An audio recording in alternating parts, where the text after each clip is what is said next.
날마다 솟는 샘물과 함께하는 오늘의 큐티 시간입니다. 8월 29일 오늘의 말씀은 마태복음 27장 57절에서 66절 말씀입니다.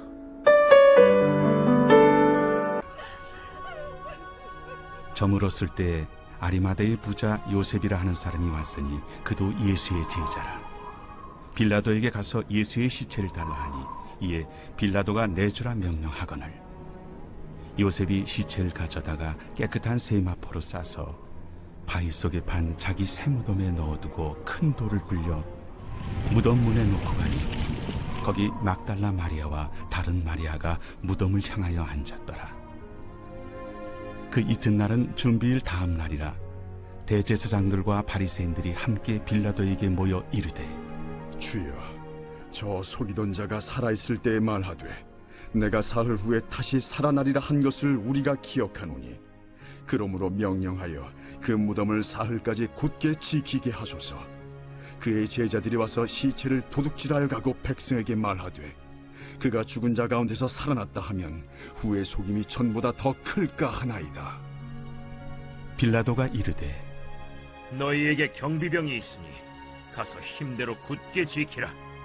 그들이 경비병과 함께 가서 돌을 인봉하고 무덤을 굳게 지키니라.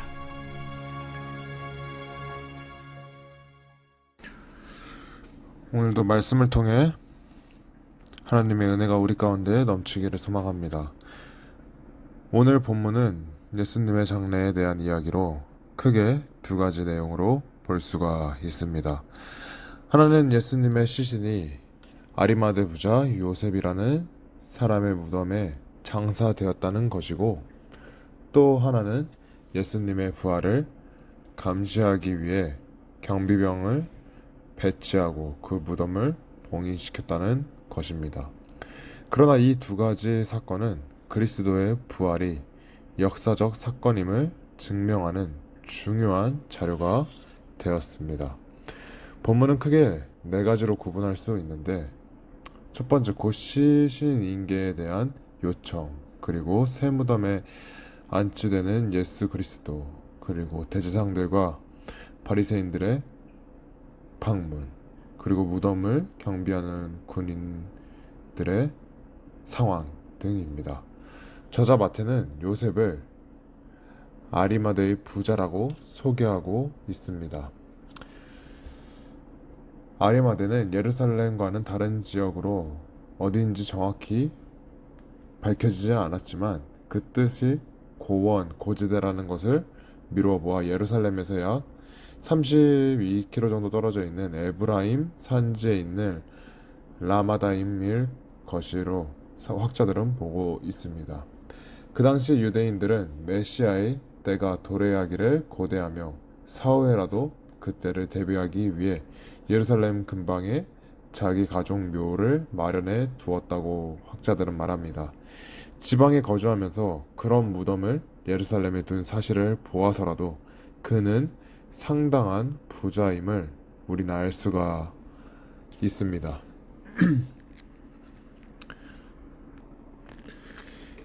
요셉의 부탁을 받고 빌라도는 그리스도의 시신을 순수히 내주는 모습을 볼 수가 있습니다. 이는 그리스도 예수를 그가 모시기 위함이었고, 또한 그를 빌라도는 반역자로 보지 않았다는 뜻임을 우리가 알 수가 있습니다.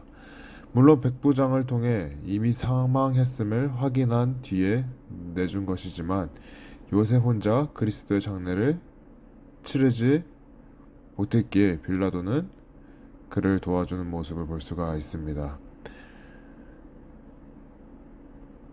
그래서 요한복음에 보면 한밤중에 주님을 찾아왔던 니고데모가 모략과 향품을 가지고 와서 예수님의 장례를 준비하였고, 또한 예수님을 장례할 수가 있었습니다. 날이 저물었을 때에 예수 그리스도의 장례가 치러졌습니다. 그 다음 날이 안식일이라고 성경에선 얘기하고 있습니다. 따라서 그 장례는 매우 신속히 행해졌다고 우리는 알 수가 있습니다.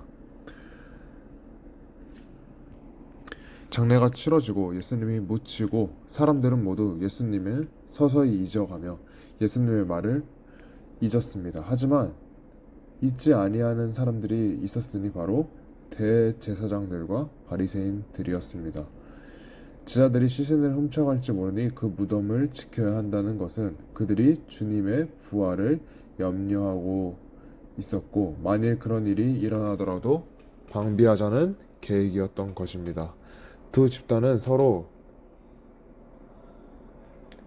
합동 작전을 펼쳤던 것으로 우리는 볼 수가 있습니다. 율법을 지키기로 정평이 나 있는 집단의 대표들이 안식일 날 이방인인 총독을 찾아갔던 것도 그러합니다.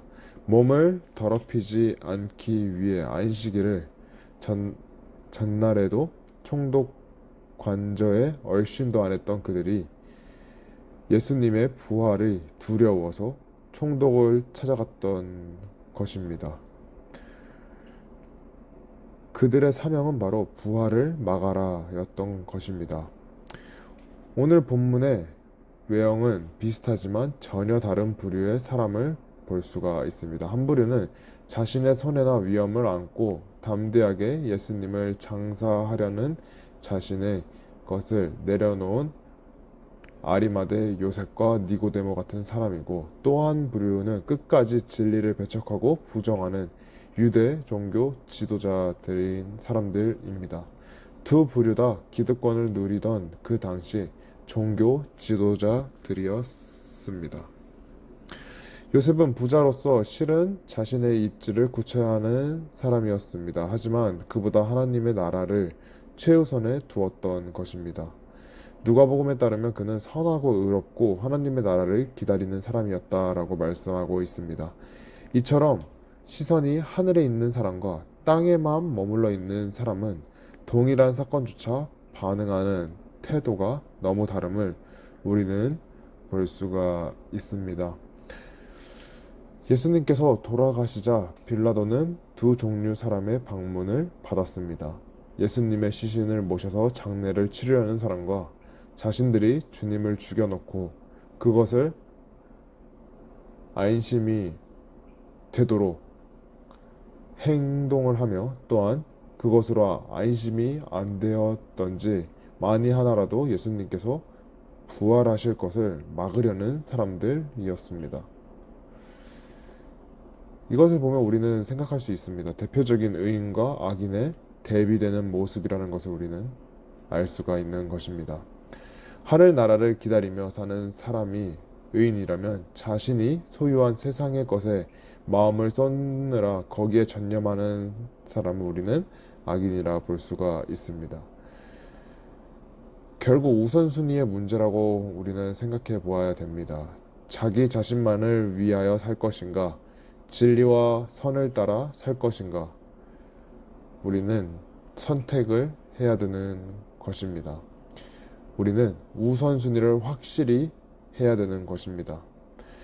오늘 말씀을 들은 성도님들 모두 조그만 이익에 흔들리지 말고 하나님 나라를 먼저 생각하며 영원한 하나님 나라를 바라보는 우리가 되기를 소망합니다.